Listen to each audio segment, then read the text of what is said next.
QDM. Gotham Mafia Productions.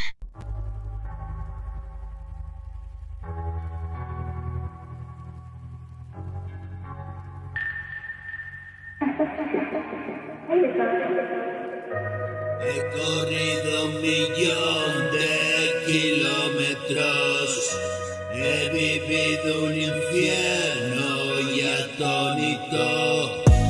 He quemado mi vida, algo insólito, buscando una salida en lo ilógico, preso de mi pecado sintético.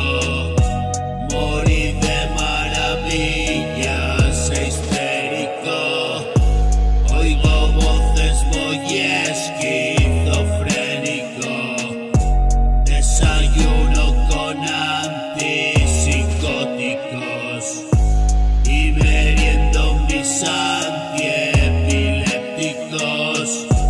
Dame antidepresivos, es lógico, y dejar de pensar en lo mágico. Tu calor me da paz, es mi júbilo. Quiero recuperar lo perdido. Otro día que emprendo el camino y aprender de la ruina que ha sido, y volar con el viento y un ruido.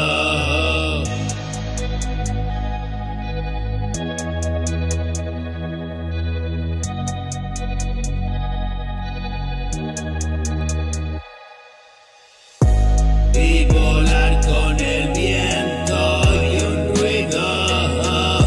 Sale del corazón dolorido, un estruendo, un tremendo latido, aprendiendo a vivir y 1.000 motivos para permanecer en este sitio. Mi cárcel de papel, mi pequeño espacio.